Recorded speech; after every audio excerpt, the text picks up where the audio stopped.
underpricing. If you are a young entrepreneur or entrepreneur who is in hers or his early days, I want to speak to you about how do you price your work, and can underpricing or overpricing damage or help your company growth. I recently went on a networking event, as you may see from my posts, and meeting other women entrepreneurs is very, very rejuvenating. It's energizing. We all swap ideas. And many people, many women shared insights that pricing their work correctly and charging people for their work sometimes doesn't come as easy to them. Um, we all have friends, we all have colleagues or colleagues in business, partners who may suggest that underpricing is actually very good for business, especially when you're starting up. So this podcast is for you if you are entrepreneur in your early days, or you have any issues or questions, excuse me, about pricing and how do you charge for your work. Um, as always, please feel free to drop in the comment your thoughts, your ideas or objections perhaps, and my DM is always open if you want to discuss this topic further. I also wanted to mention that I am crafting at the moment a great program for women in leadership, be it corporate or entrepreneurship, because your personal leadership is very important on how you lead, how you progress in your career, whatever path you decide to take. So Leadership Unbranded is a program for women in leadership who wants to be heard, seen, who wants to make the difference, and who wants to become a sought after leader who people want to work for and to work with. So, on the pricing, how can it affect businesses? Many people have the opinion that underpricing your work when you're starting is a no-brainer. You just have to price cheap so you penetrate the market, so you attract more customers, and that way you have plenty of work. Okay, so you're very competitive. So it's a customer attraction. If you underprice their benefits, so customer attraction, market penetration, competitive advantages compared to your peers or your competitors, whatever, you can grow. You can scale and grow because you have money coming in, you have customers coming in, you have customer base that you can spread. They can spread the word about your business. So there is a lot going on in this pot, stewing in this pot. And there is obviously customer acquisition and all that good stuff that customers can then spread the word, and your business will flourish. So when you look at the downside of it, what happens when we're underpriced? We trade our time for money in such a way that we need to fit as many appointments in one day as possible, or to sell as many products in one day as possible.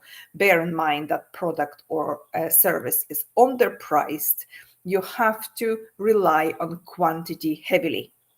And therefore, you will sooner or later you will exhaust yourself, and overwhelm is your next stage, inevitable next stage. Many people who did that or who does on the pricing will relate easily that when you underprice, you're constantly on the strain, on the pressure to deliver more, to sell more at the cheap price, or you have to sell in bulk or whatever it is. So then the next stage, when you overcome that bit, when you've done your turnover and everything, when you can sit down, assess what you've done, the next stage is very staring in your face. You need to put up your prices. You need to raise your prices. And that's where a lot of people find a challenge, find it very challenging. It's very, very similar to when I spoke about base ceiling for corporate people, people who work in corporate world. When the time comes for you to ask for more money, when time comes for you to say, right, okay, I do want more money, full stop. How does it make you feel? If there is a block, if there is a resistance, if there is a hesitation, and some people, and rightly so, some customers might ask, well, why didn't you put that price in the first place? So that block on its own, that resistance on its own, tells you that there may be something in your money mindset that you need to approach and deal with it and confront it, so that you can then run your business a lot smoother. There is also another perception about pricing cheap or pricing at a higher scale. Cheap price presumes low value. Now, we have to bear in mind that a lot of people pursue your price as the value you offer. It is very, very similar to buying clothes that are disposable, or you wear a couple of times, or you buy something more on the higher scale that you will wear and wear again and again and again, versatile maybe, or something for years. That's just a comparison with retail. So what is your idea on pricing? Where do you stand with it? And how do you feel your pricing, if you're on the price, how does it affect your business? Or if you price at the higher scale, I would like to hear from you so that you can share how do you structure your business. So the negative sides are obvious, that you get overwhelmed, you get so much work for so little pay, your money doesn't let you stretch your spendings too far because there isn't enough profit margin included for your marketing, for other costs that you can, for your development or whatever you need for your business. So the typical mindset of under earner can show up in people who tend to underprice, and then they find it hard to put their prices up. In the conversations with women entrepreneurs, what came up was that in the last 5 years, only few women increased their price, and they increased it just like as a normal progression of business, because everything changes, everything moves, prices are changing in the outside world, our diesel prices, food, and so on and so forth.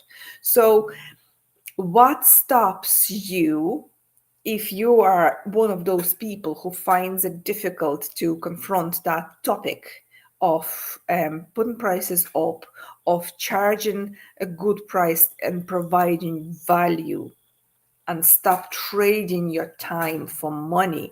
What stops you pricing your product at a good rate in the first place? So this is the message for women in a business world versus women and perhaps men in the corporate world. The under-earner mindset is a very, very active and live topic. It actually affects us in many different ways, and I would love to hear from you that how do you deal with your pricing, and how do you feel products should be priced? And in the service-based businesses especially, people often even do a lot of barters, people do a lot of service for service kind of things, people give service away for free. So if you run business in that with that approach, how can you sustain your business and how can you grow within your business? So these are the typical signs of an under earner mindset. And I would really love to hear from you whether you want to hear more about on this topic, whether this is important for you, and would you like to discover more about under earner mindset and how to deal with it. Um, I would love to hear from you. Please, as always, drop comment below. My DM is always open for you guys. And until next time,